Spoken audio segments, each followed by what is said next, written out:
সামাজিক যোগাযোগ মাধ্যমে ঢাকা বিশ্ববিদ্যালয়ের একজন ছাত্রীকে কুরুচিপূর্ণ ভাষায় আক্রমণ ও হুমকি দেওয়ার ঘটনায় বিশ্ববিদ্যালয়ের সমাজ বিজ্ঞান বিভাগের শিক্ষার্থী আলী হোসেনকে ৬ মাসের জন্য বহিষ্কার করা হয়েছে।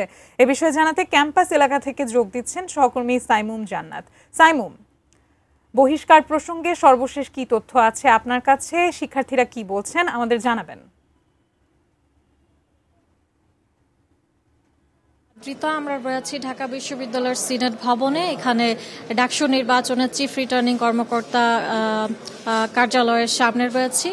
কিছুক্ষণ আগে ছাত্রদল সমর্থিত প্যানেলের সদস্যরা চিফ রিটার্নিং কর্মকর্তার সঙ্গে একটি মিটিং শেষ করে একটি সংক্ষিপ্ত ব্রিফিং করেন এবং সেই ব্রিফিংয়ে আমরা জানতে পেরেছি যে ছাত্রদলের ডাকসু নির্বাচনে যে সদস্যরা রয়েছেন তারা জানিয়েছেন যে ৯ সেপ্টেম্বর ডাকসু নির্বাচনে যেন প্রতিটি শিক্ষার্থী আনন্দের সঙ্গে ভোটে অংশগ্রহণ করতে পারে এবং সুষ্ঠু, সুন্দর এবং নিরপেক্ষ ডাকসু নির্বাচন যেন অনুষ্ঠিত হতে পারে, সেই লক্ষ্যেই তারা আজকে এখানে চিফ রিটার্নিং কর্মকর্তার সঙ্গে একটি মিটিং করেছেন এবং তারা দীর্ঘক্ষণ কিন্তু সেই মিটিংয়ের মাধ্যমে তারা তাদের কথা এবং মতামত আদান প্রদানের চেষ্টা করেছেন চিফ রিটার্নিং কর্মকর্তার সঙ্গে এবং তারা পরবর্তীতে মিটিং শেষ করে সাংবাদিকদের সঙ্গে একটি সংক্ষিপ্ত ব্রিফিংয়ে কিন্তু কথা জানান।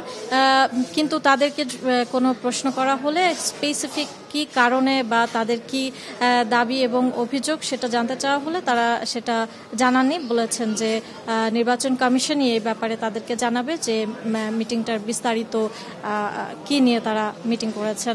এছাড়া আদ্রিতা, আমরা জানি যে হাইকোর্টের রিটকারী যে নারী শিক্ষার্থী তাকে যেই সামাজিক যোগাযোগ মাধ্যমে হেনস্থা করা হয়েছিল, সেই শিক্ষার্থী জহুরুল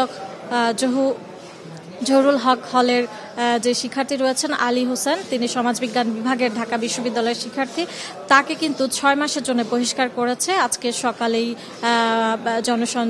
বিশ্ববিদ্যালয়ের জনসংযোগ কার্যালয় থেকে কিন্তু এই কথা জানানো হয়েছে এবং আলী হোসেনকে যে ৬ মাসের জন্য যেই বহিষ্কার করা হয়েছে এটা কিন্তু বিশ্ববিদ্যালয় কর্তৃপক্ষের সর্বোচ্চ শাস্তি একজন শিক্ষার্থীর জন্য। এছাড়া আমরা আজকে সারাদিন দেখেছি যে ডাকসু নির্বাচনকে সামনে রেখে বিভিন্ন প্যানেলের সদস্যরা তাদের কিন্তু প্রচারণা চালাচ্ছেন এবং তারা কিন্তু চেষ্টা করছেন যার যার জায়গা থেকে শিক্ষার্থীদের সমর্থন পেতে এবং সবাই মোটামুটি উৎসাহ এবং উচ্ছ্বাসের সঙ্গে কিন্তু ডাকসু নির্বাচনে যে প্রস্তুতি তারা কিন্তু সেটা গ্রহণ করছেন। আদ্রিতা, এই ছিল ঢাকা বিশ্ববিদ্যালয়ের সিনেট ভবন থেকে ডাকসু নির্বাচনের সবশেষ খবর।